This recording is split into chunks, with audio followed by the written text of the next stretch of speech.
How did we get in this mess?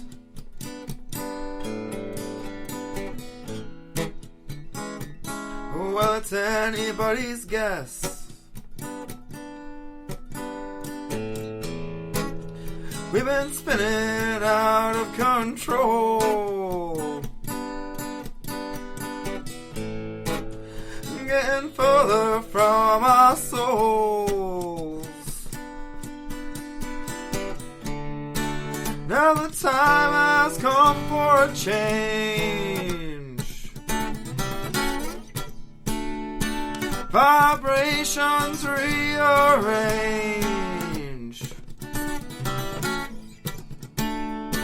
so our spirits can be set free, to find a way to live in harmony with each other again, in harmony again.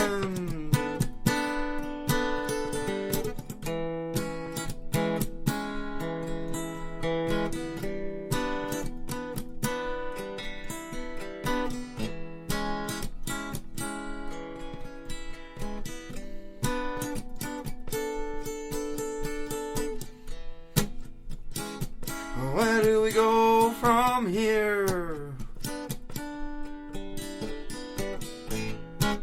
Well, some say the end is near, but I'm not giving in to fear. Well, I believe our path is just becoming clear. Now the time has come for a change.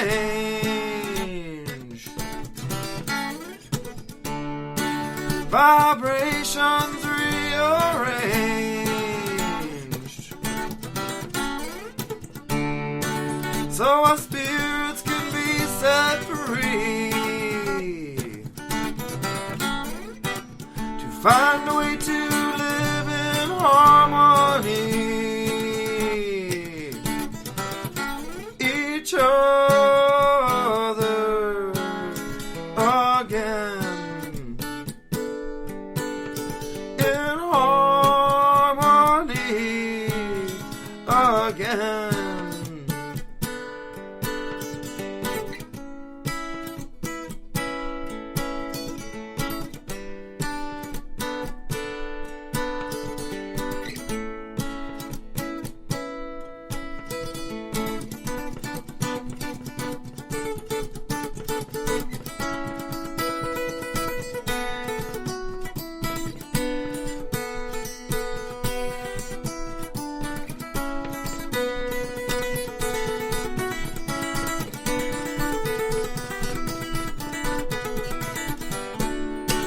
Now the time has come for a change.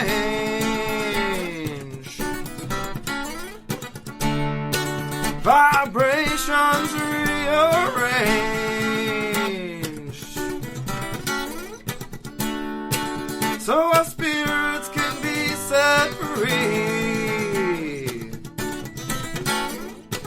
to find a way to live in harmony. Each other again, in harmony again, with each other again, in harmony again.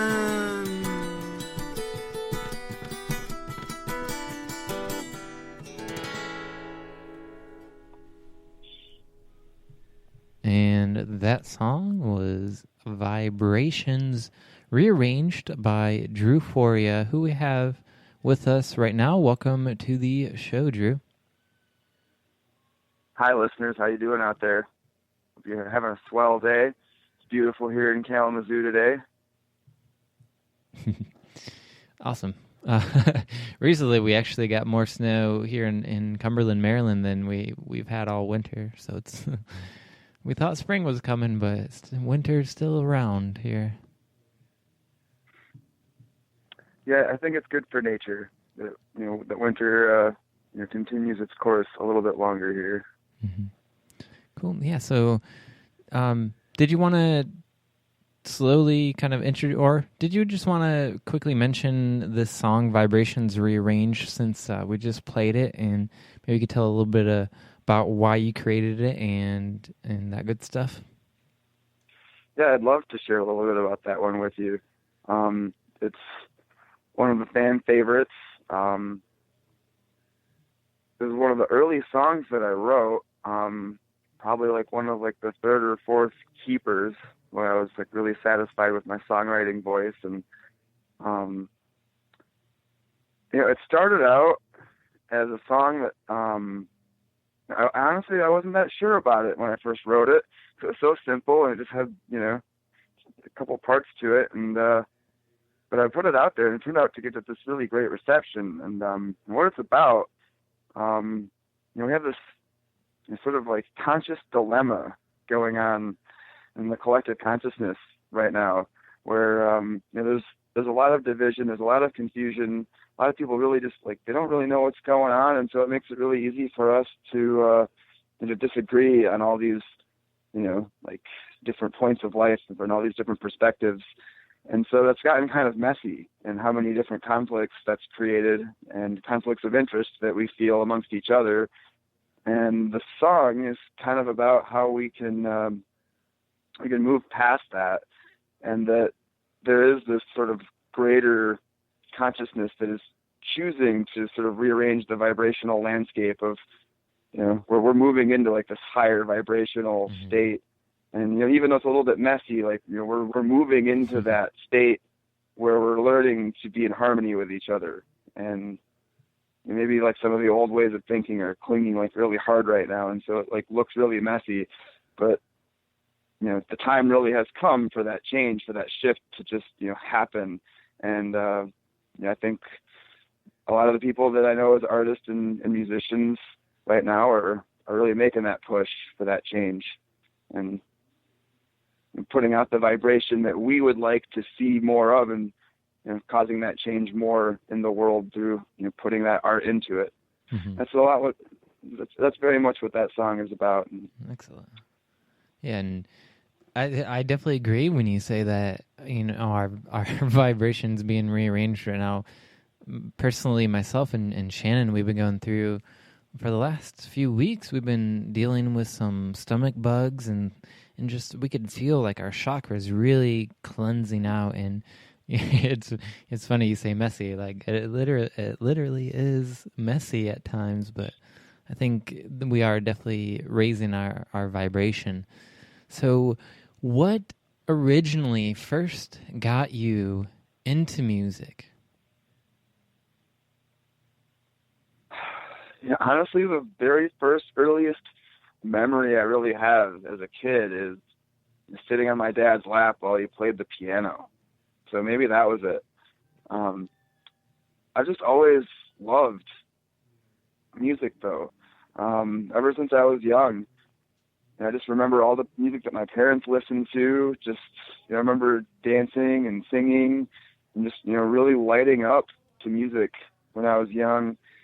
And I was a singer in church choir and in school choir, and that's how I kind of acquired my vocal abilities. And so I always saw myself as a vocalist. And I guess when I really started playing music, when I was singing with this group of guys back in high school, well, it was post-high school. There was a bunch of high school buddies. And I was singing with these guys for about a month. And there was so much inner turmoil within that band that it really just kind of broke up and dissolved. And it really kind of hurt that I had, finally found a band, and it didn't work out. So I decided to learn how to play. And it was, really motivating for me to come back after months and months and months of practice, and then show these guys hey, guess what? I can play the guitar now, check it out. And like, they still didn't really want to be in a band. So I just kind of went my own direction with it and became a solo artist for a long time. And that's sort of how it happened. Excellent, excellent. And so would you say that the guitar was the first instrument that you really got into and began to learn how to play? Most definitely, yeah. I'd probably dabbled on the piano and the guitar just like a little bit for most of my life. But guitar was the first instrument that I took seriously and dedicated the time to learning. Excellent. And so I've seen you play multiple instruments. What other instruments have you been able to learn since you learned the guitar? I've self-taught myself a little bit of piano. I don't really perform with piano because I've not really had one around me consistently enough to feel like I practice it every day, and I'm not performance ready, but I can kind of play a little bit of piano, do harmonica with my acoustic sets quite a bit. I've dabbled in the didgeridoo. It's been a little while since I've owned one of those too, but the didgeridoo is always a fun one to break out.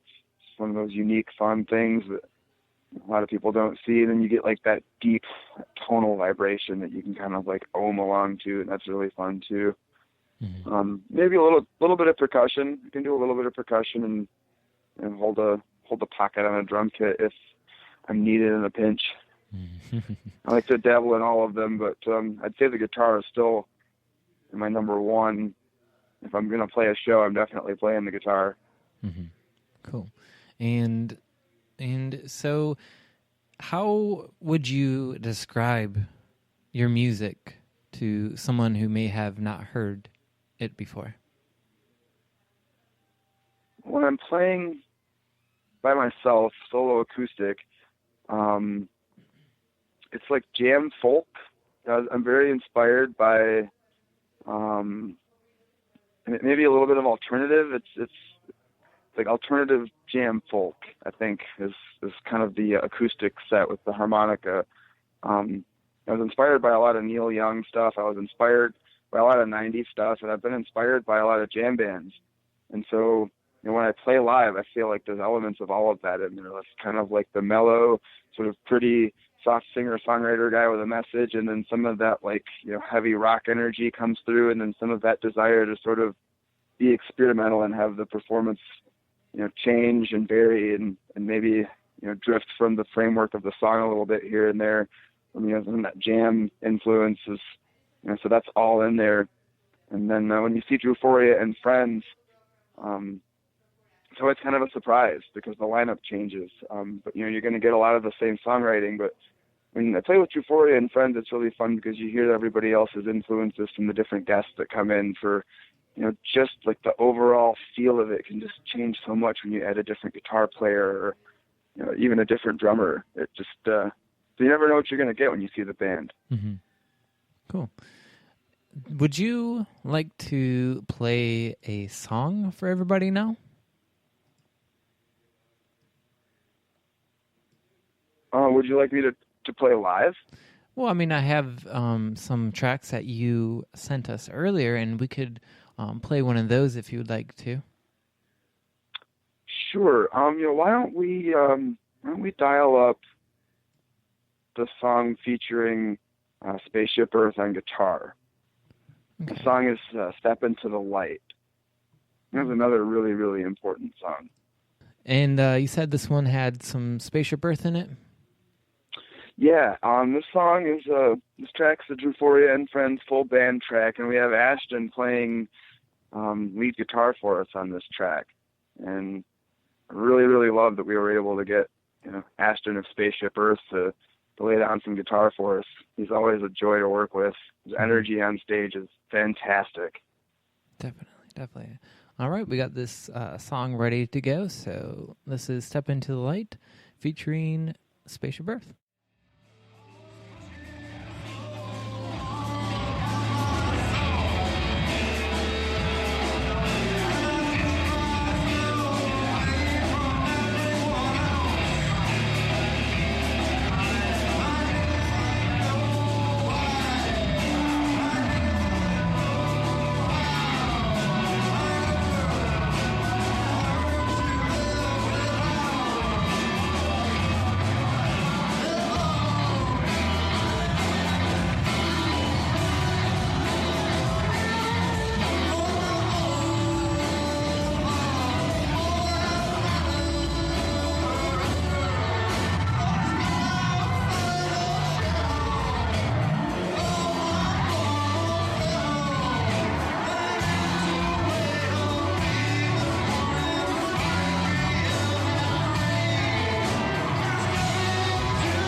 That was Step Into the Light featuring our good buddies, Space Dragons, Ashton Robertson. Did I say that right? Spaceship Earth, Ashton Robertson. We have Drew Phoria. Yeah, we have Drew Phoria here. Welcome back, Drew. Hi, everybody. So this song, was this one that you had done at Papa Pete's in Kalamazoo? This is one that we did at Papa Pete's. We did a show with myself and Tony Guerin and A Sentient and Spaceship Earth. Four really powerful, inspirational acts. And for the big end of the set, we had A Sentient come up and play some hand sonic electronic percussion, and Ashton of Spaceship Earth came up and played some lead guitar for us, and it was a great show. We really had a lot of fun that night. Mm-hmm. And why do you think it's important for you as a musician, as an artist, to collaborate with other musicians? I think the connection and the feeling of building a tribe and a community of artists that all stand for the same thing, especially Ashton and I coming from different genres. I've done the singer-songwriter thing and the jam band thing, and Ashton is over in the more of like the bass music genre. And so when Ashton and I do shows together, which we like to do often, it combines the elements of those two scenes, and hopefully brings together the people that are there for a greater community, and they're there for what our message is about, and understand that that greater message of trying to evolve and trying to bring a new wave of consciousness into the planet is a genre defying thing, and that overlaying message is really what we're gathering about. Mm-hmm. Excellent. I know that both you and Ashton are very spiritually minded individuals. And so how would you say your spirituality affects the music that you create? I feel like it really is the spiritual energy, the creative energy. It's kind of the driving force behind why I want to play. To me, I feel like musicians and artists, we our role in our culture is sort of to interpret the world in this beautiful way that we see it, and then translate it back to an audience. And when you have art that has a deep intention, when you have art that really means something, it might take something that somebody already sort of knows, or somebody already takes it for granted, like a positive message or like an attitude that they would like to have. But then when they hear a song that reinforces that, and the vibrations of the music feel good, and the beat is driving and they're dancing, and they hear a positive message in the lyrics, or an electronic musician maybe samples something really important, like a Papadosios that will sample Ram Dass, or they'll sample the studies on water. And so in the middle of this really amazing feeling that you're getting from the music, you're hearing this this message that's driving home a really important thing that maybe you already knew it, but the music just adds so much more emotional quality. And I feel like when you add the emotional body to your spiritual intentions, or to your affirmations, or whatever it is that you're trying to evolve into, all that emotional energy really adds so much to your transformative process. And so I think being a musician is a spiritual practice in itself, that I feel almost responsible for putting out something really genuine and good for the audience to listen to when I'm on the stage playing, and providing this atmosphere for them to come and be excited, and to raise their vibrations, and to give them something really good to hear and to get behind while they're doing that. I think is really important for artists, especially now, and sort of the way that we want to transform our culture into something more ideal than what we have right now. Mm-hmm. Yeah, I think that very well said. What do you think keeps you personally motivated to continue to make music? Because I know it can be hard to make a life through music and to continue to do it, even though you may not be making as much money as you would like to. So what keeps you motivated? I think it is that fact that it drives my spirituality. It gives my life a purpose beyond what I might do for money. And I've spent most of my time as a musician trying to find other jobs to make money to support the shows that I want to play. A lot of times I will book shows that really mean something to me. I want to book shows with artists that I really enjoy myself as well. I want to book festivals with communities that I want to be a part of. And so being a musician continues to drive me forward towards other people and situations that provide, growth for me as well. So it kind of works both ways, whereas, we talked about how I like to offer something genuine for my audience. I also really get a lot of, growth and evolution by surrounding myself with the other creative people that I'm able to collaborate with. And that, it just gives my life a purpose, because I know that if I continue to play music, I'll always be moving forward. Mm-hmm. Perfect. So would you like to play another song for everybody, one of the songs that maybe you sent us? Sure. Why don't we go with Time to Evolve? Time to Evolve. Okay. And would you like to introduce the song? Tell us a little bit about what's going on here. Time to Evolve was written during a time that I felt like I was really stuck. I was really kind of, going through one of those bouts that maybe some people will call it like a little bit of depression or whatever, but, it was just kind of like it was dark. You go through a dark period sometimes. And I had to pull myself out of it. And so I wrote myself a song kind of to myself to help me pull myself out of that dark period of my life and realize that, I had a lot of really good stuff in me to offer, and that I was still going to go out into the world and experience a lot of really, really great stuff, so that it just kind of helped me to accept that dark phase as, just a passing phase, and helped me to look forward to the future. Perfect. Well, let's listen to Time to Evolve by Phoria.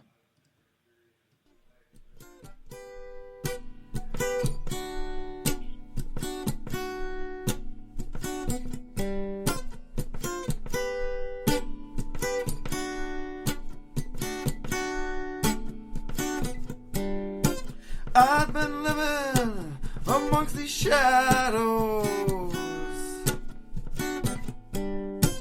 but I'd rather be spreading my light.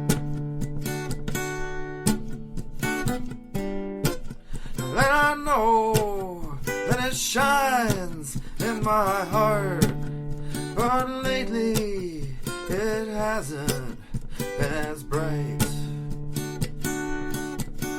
And I know that it shines inside of me. All I have to do is set it free. The only thing that is keeping it inside are the walls that have been constructed by me.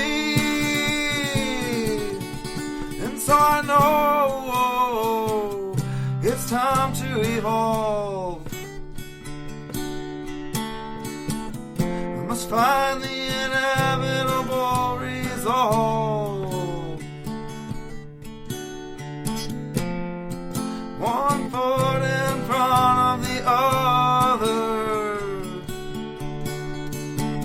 So much is left for me to discover.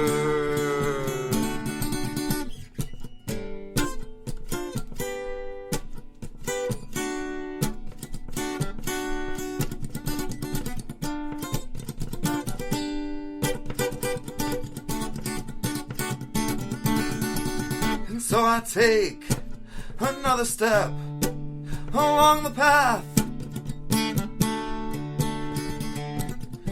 each one a little further than I was in So I take another step each and every day, and the path reveals itself to me in its own way. And so I know it's time to evolve. I must find the inevitable resolve. One foot in front of the other. So much is left for me to discover.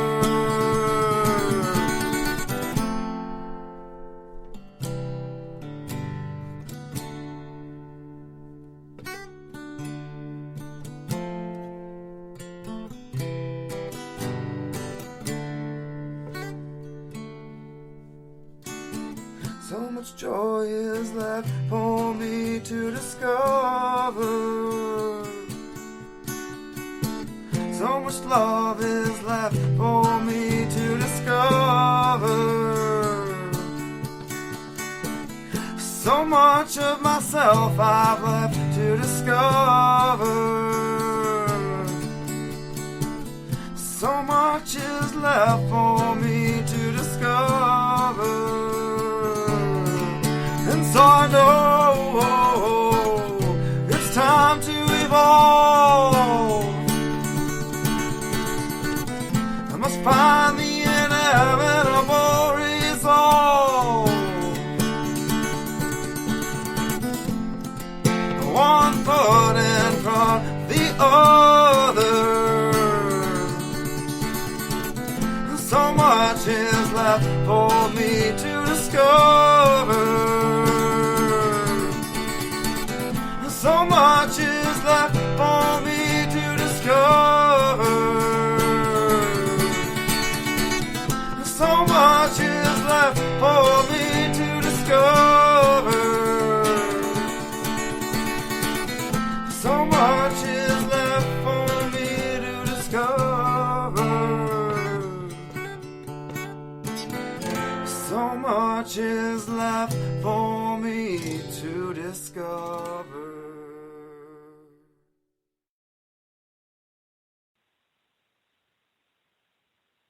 And we are back here with Drew Phoria. Welcome, Drew. Hi, listeners. Hope you enjoyed the song. We definitely appreciate you being here, and you know it's a lot of fun doing these interviews, and we're very grateful to be able to do them. So, just want to say for this moment, thank you for being here, Drew. It's my pleasure. Thanks for having me. Yeah, you're a good friend, and we've had many great moments together. So it's nice to finally be able to have you on the radio. We had you on the podcast for our 50th episode, but that was way back. We're almost on episode 100 now, and it just made sense to get you on the radio because you play a lot of music and are very musically gifted. Oh, thanks. I appreciate that. Yeah, you're welcome. So earlier we had talked about how spirituality played a part in your music, but I also know that you are doing some workshops, and specifically you are coming out to do a workshop at the Mad Tea Party Jam in June, and you're doing a workshop on that. What was the title of the workshop that you're doing? The workshop that I'm doing is Art and Music as Tools for Spiritual Growth. Perfect. And what will you be doing in that workshop at the Mad Tea Party? So the workshop is it's kind of echoes something that I said a little bit earlier. There's a lot of things that we're doing as artists and musicians that are really parallel to a lot of spiritual practices. And we talk about the flow state that artists get into when you're really, really out of your ego mind and that creative energy is sort of just flowing through you. And a lot of artists that are able to access that state will talk to you about it. Poets and we'll talk about that flow state where words just sort of come out of them as a stream of consciousness, or a musician playing an improv solo will just be in that flow state, and suddenly, rather than thinking about the notes, they're just sort of like, the music is playing the musician. There's just this greater force that's flowing through you. So we talk about how to find that, and then once you find that, how to really get the most out of that experience by letting go and allowing it to fuel your art with all of that spiritual energy, because once you do, the audience will really feel that in visual art or performance. We talk about intention. We talk about enthusiasm. One of my favorite lessons, when you break down the word enthusiasm, that middle part there is thus, which is theology. So like when you're tapping into your enthusiasm, you're putting yourself into a state of transcendence, of like God-like consciousness, and that relates a lot back to that inner child, and just that letting go of the ego self. And so art can be this really powerful meditation for us. We talk about the symbolism in our art and why we choose certain symbols, or why we would choose certain archetypes that we relate to as characters in movies and stories.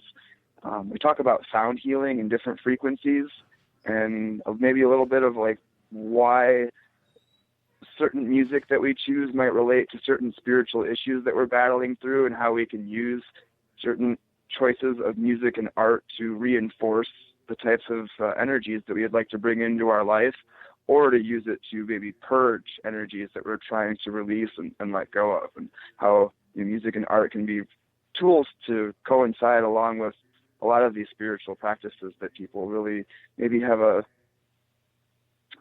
struggle with. And when you combine that power of music and art, I think it really, to me, in my life, has made my spirituality more powerful, and it's made my art more powerful, to see them as a practice that can be very much intertwined. Mm-hmm. Definitely. And I feel like when a lot of people awaken to their spirituality, they really start connecting with creativity, and that's something that I personally have gone through. So I think it's a great workshop. And you had mentioned that when sometimes musicians or artists will say that something channeled through them and they wouldn't have been able to write something like that or whatever. We had multiple musicians in other interviews who had said the exact same thing.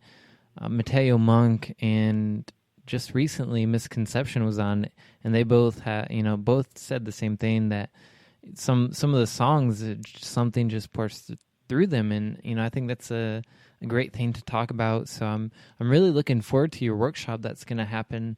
And everybody listening, you should check out the Mad Tea Party Jam. There's going to be a lot more workshops, and Drew will be there, and I'll be there. Shane and Sean will be there. The whole Project Bring Me to Life thing will be there. So looking forward to that, and grateful that you wanted to do it again this year. Well, I'm really thrilled to be a part of it. You guys do a great job, and I was really, really impressed with all of the workshops and the whole team. Dale Allen Hoffman was amazing last year. I was really glad that you guys brought him in, and I look forward to being at the Mad Tea Party. There's going to be 3 Papadosio sets, and that place, the Four Corners, Interfaith Sanctuary, is such a beautiful, beautiful place. It's amazing to have a music festival and a celebration and hold workshops in that space. And I think the added intention of what that space is for, that is a sacred space, really added to the depth of what I felt at that place. Just being there, it added this extra layer of depth to the music and the workshops and the whole experience. So if you're only picking one festival this summer, I'd pick the Mad Tea Party. It was my favorite one last year, which is crazy because I go to a lot of them, but it was the best one for me last year. So I'm putting in my official endorsement. Check out the Mad Tea Party, everybody. Perfect. Yeah, I love that, and it is such a magical place. That was one thing that they definitely wanted to have more in their festival, is having it be more sacred, more intentional, more healing, which is also why they brought in us, Project Bring Me to Life, to help with the workshop. So very grateful for that. What is your one of your favorite things about being a musician?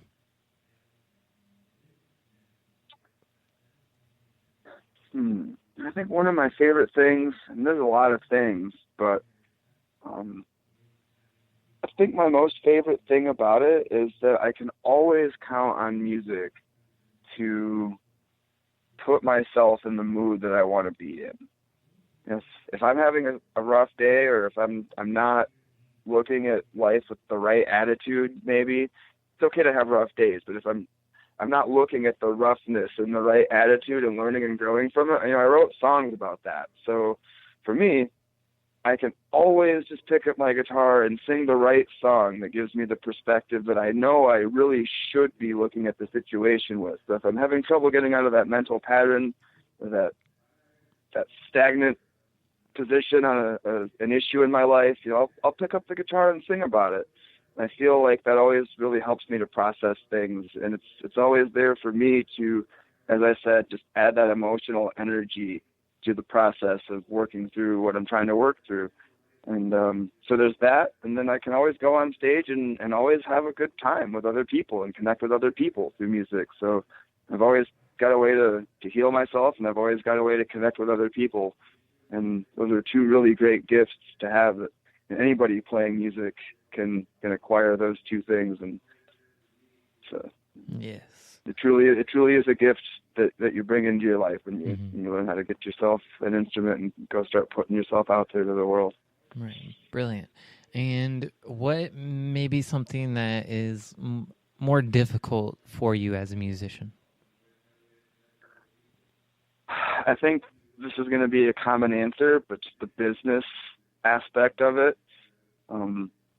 If you're playing for fun, and if you're playing just purely for the aspects that I just spoke about, and just the fun and the spiritual aspect and the connection with people, that's a perfect world, and it's great.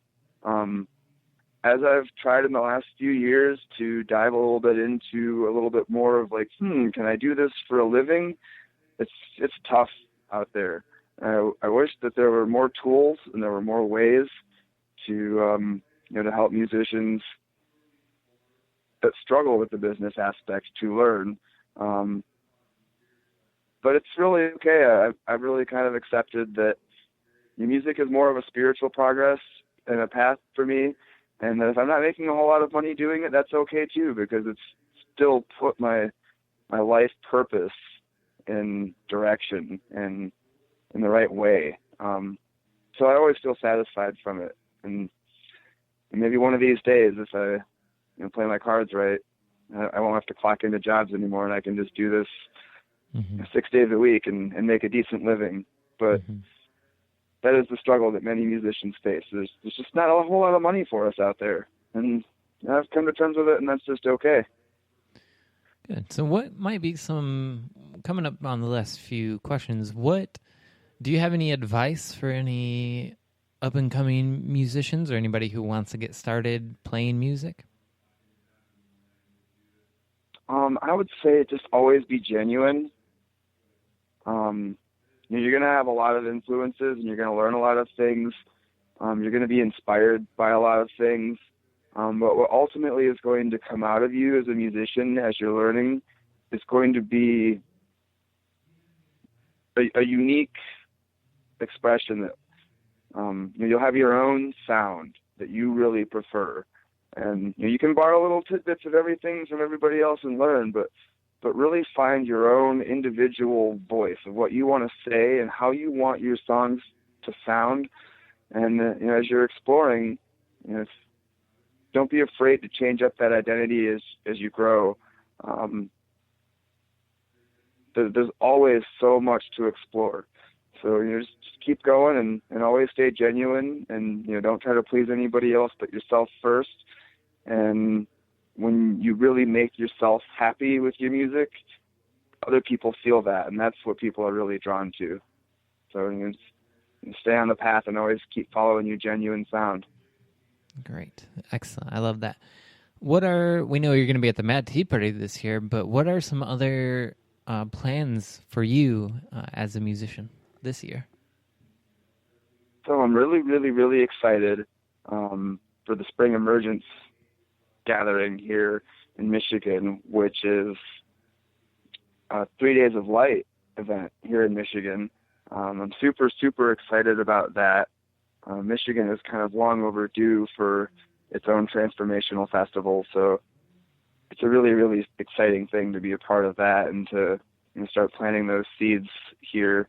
We had Branch Out Camp Out a couple of years ago, and that was a really nice start, and hopefully that team comes back and throws that event again. And the 3 Days of Light coming here should really help boost the awareness for transformational festivals in Michigan, and I'm excited to be a part of that.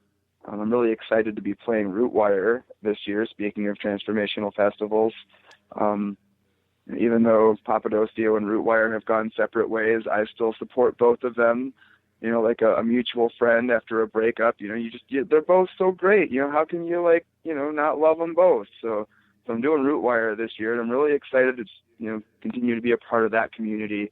And then at the end of the year, I'm doing an event called the Cold Creek Campout, which is really cool because that's being thrown by a friend of mine that grew up in the same hometown as me, and I kind of introduced him to the whole music scene. And 5 years later, he's throwing his own music festival, and I'm really proud of Cam Strong and the crew back up there in Fremont that's doing some scene-changing things here in Michigan. So those are the big highlights this year, I would say, as a musician. Excellent. Well, sounds like you're doing a lot of stuff, and we wish you all the best in those adventures. So we have one more question, and then we'll let you introduce the last song. Where can people find more information about you? How can they listen to your music, etc.? People can find me on Facebook. Just Drew Phoria, 2 words, DREWPHORIA. I'm also on SoundCloud. You can search for Drew Phoria on SoundCloud as well. I have a YouTube channel that I'm continually building. I'm just kind of getting started with the YouTube channel, but you can look for Drew Phoria on YouTube as well. And I'm going to be working on getting the Reverb Nation going pretty soon here. You can find me on Reverb Nation as well. Planning to build a website this year is part of the goal. So you could keep checking back on my social media and look for the official website to be coming out sometime later this year as well. Cool. And I saw you on Instagram. Is that one that you use often? Yes, that is also me on Instagram as well. Okay. And I believe your username for that is Drew_Phoria. Yes. Perfect. Sweet. Well, it's been a pleasure having you on the show. Really enjoyed hearing the insights to the songs and getting to pick your brain about your music and your spirituality. It's really been a great time for me, and I hope you enjoyed it as well. Yeah, I always enjoy sharing a little bit about what I do. I love working with Project Bring Me to Life. You guys are an awesome crew of people, and I would always be happy to come back and join you for any endeavor in the future. Excellent. So, would you like to introduce this final song? I believe it's Sunshine Love? Sunshine Love was one of the very first songs. Actually, I believe Sunshine Love was the first song that I wrote after reading Alex Gray's book, The Mission of Art. Alex Gray, and I hadn't mentioned him, and had to drop his name into this whole conversation. His book really changed my life, and I had a bunch of songs that were written about small town life and heartbreak, and just kind of like your traditional angsty alternative songs and stuff. And they were okay. But I read Alex Gray's book, and it really changed my perspective. And I just kind of scrapped like all of my old songs, and I wrote Sunshine Love because I wanted to write a positive, happy song that would make people feel really good. And it just happened to be the first day that the sun had come out after a really long winter, and the sunbeams on my face, and like I had just finished writing the book, and so I was like, yeah, like this like beautiful, loving energy from the sun is coming down on me, and it felt really amazing. And so I broke out the guitar and wrote that simple 2-chord song about it, and it's become one of everybody's favorite songs to play, even though it's just that simple 2-chord wonder. It just sort of has that warm, fuzzy, like, to it. That hopefully will make you feel good every time you hear it, and remind you that every time the sun is out, she's just beaming down so much unconditional love down here onto the earth to keep us all alive and feeling good down here. Excellent. Good. Well, thanks for being on the show, Drew Phoria. I hope you have a great rest of your day, and we'll definitely be in touch. Much love to you, Lamont. Thank you so much for having me. You're welcome. And now, enjoy Sunshine Love by Drew Phoria.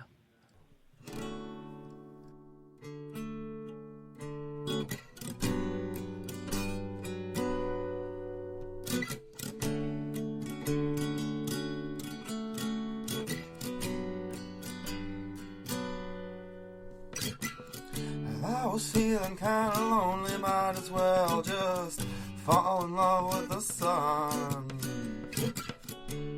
Shining so bright on my face, she might just be the one. And even though I can never hold her in my arms, I know she'll always be there, even hiding behind the clouds. I know that she will always be there, getting love from the sunshine, getting sunshine love, getting love from the sunshine, getting sunshine love. Oh.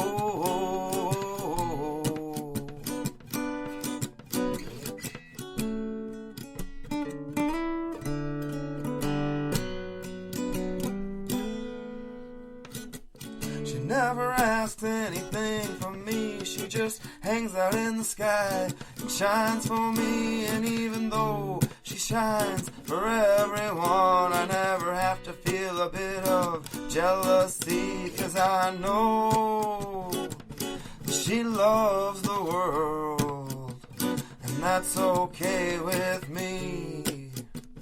I know that her love is free.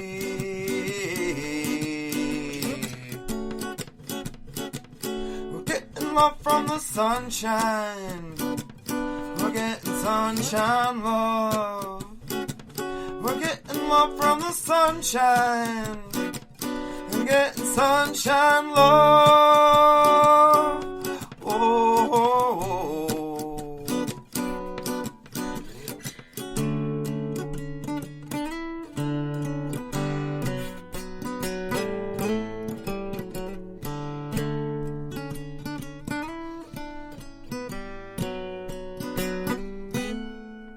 She's so warm, warm, as she shines down to the earth.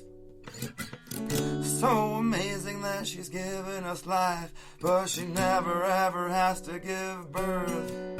Well, she's the reason that I'm living. Well, she's the reason that you're living too. Well, all the animals, the grass and the trees, she's the reason that they live too. We're getting love from the sunshine, we're getting sunshine love, we're getting love from the sunshine, we're getting sunshine love, we're getting love from the sunshine, we're getting sunshine love, we're getting love from sunshine. So next time you see her shining bright in the sky and in plain sight, next time you see her shining above,